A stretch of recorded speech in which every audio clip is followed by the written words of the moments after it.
Hello friends, स्वागत है आप सभी का एक नए ब्लॉग में।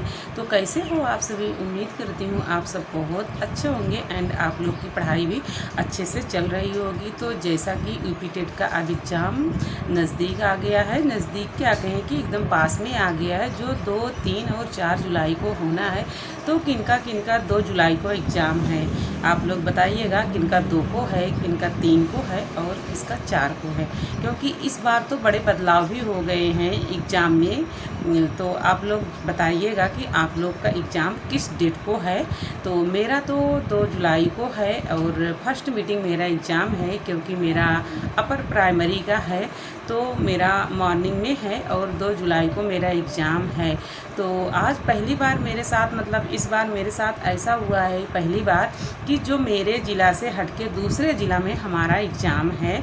तो जाना तो बहुत मुश्किल लग रहा है, देखते हैं। और पढ़ाई भी उतनी अच्छे से नहीं हो पाई है, वो आप लोग को पता है कि पढ़ाई तो बहुत अच्छे से नहीं हो पाई है, बट पास हो जाएं वही बड़ी बात है।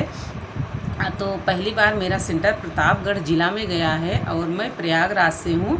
तो वैसे तो सबको पता है कि मैं प्रयागराज में रहती हूँ और मेरा इस बार सेंटर लेकिन प्रतापगढ़ में चला गया है। और मेरे घर में इतने मतलब कि मेंबर्स कोई इतना है नहीं कि जो मुझे वहाँ लेके जाने वाला है, और प्रतापगढ़ में कोई गया भी नहीं है। तो देखते हैं कि एग्ज़ाम देने कैसे जाते हैं। अभी तो मतलब कि मूड ऐसा कुछ नहीं है कि नहीं देने जाएंगे, अभी तो पूरी कोशिश है कि हम एग्ज़ाम देने जाएंगे, लेकिन देखते हैं क्या होता है। लेकिन आप लोग बताइएगा आप लोग की पढ़ाई कैसी चल रही है। बट मेरी पढ़ाई तो एकदम ना के बराबर है, समझो मैं कुछ भी नहीं पढ़ रही हूँ, लेकिन एग्ज़ाम देने तो जाना ही है। अब इतना नहीं है कि कुछ भी नहीं पढ़े हैं। तो क्योंकि सीटेट का एग्ज़ाम जब दिए हैं तो चीज़ें होती हैं, कुल मिला के ज़्यादातर वही चीज़ें होती हैं, लेकिन रहता है कॉन्सेप्ट क्लियर करना रहता है। तो फिर उतना भी अच्छे से पढ़ भी नहीं पाए हैं। तो आप लोग बताइएगा कि आप लोग का सेंटर कहाँ गया है, अपने ही ज़िला में है या किसी दूसरे ज़िला में गया है। तो मेरा तो दूसरे ज़िला में गया है। तो आप लोग का कहाँ है, कि आपके ही ज़िला में है या दूसरे ज़िला में है? क्या मेरा गया है और आप लोग का क्या कैसा है, आप लोग बताइएगा।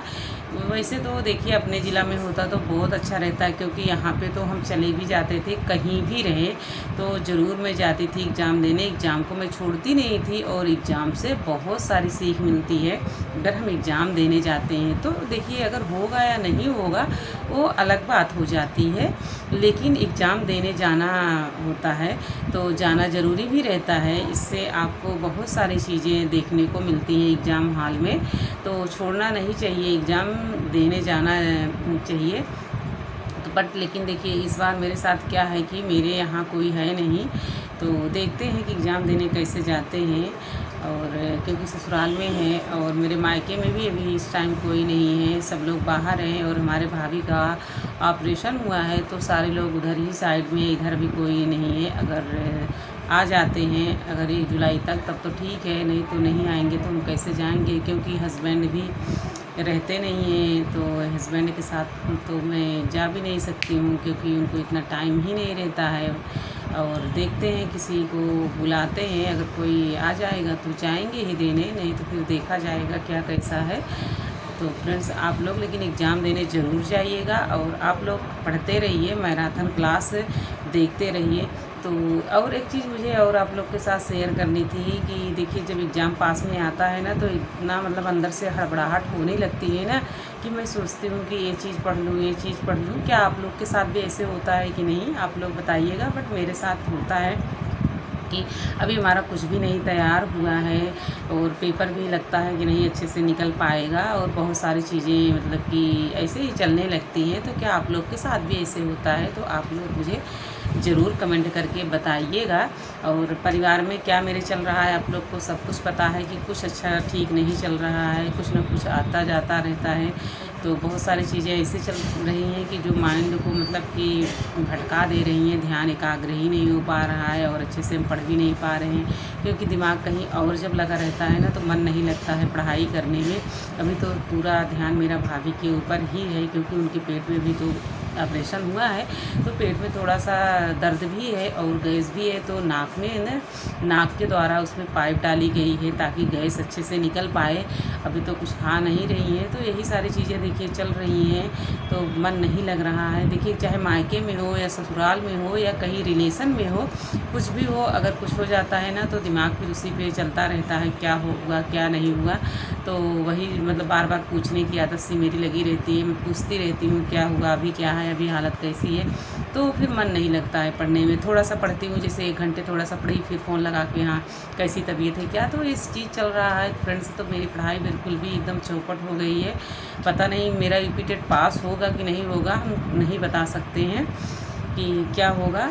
तो अभी तो देखते हैं क्या कैसे होगा। पढ़ भी नहीं पा रहे, ना के बराबर है, ना तो नींद भी नहीं आ रही, पढ़ने में मन भी नहीं लग रहा है।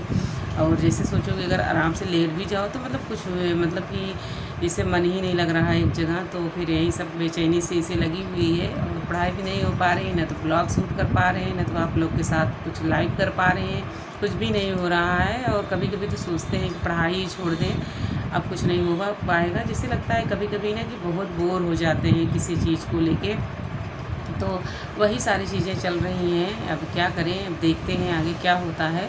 लेकिन आप लोग मेरे ब्लॉग का इंतज़ार मत करिएगा। आप लोग अपनी पढ़ाई करिए और आप लोग एग्ज़ाम देने जाइए और अच्छे से करके आइएगा। अपने टाइम को मैनेज अच्छे से करिएगा। जैसे आपने सीटेट का टाइम अच्छे से मैनेज किया है, उसी तरीके से आप लोग यूपी टेट का भी टाइम अच्छे से मैनेज करिएगा और पेपर अच्छे से पढ़िएगा और सॉल्व भी अच्छे से करिएगा, ताकि आप लोगों का यूपी टेट पास हो जाए और पास ही नहीं अच्छे नंबर आए आप लोग के।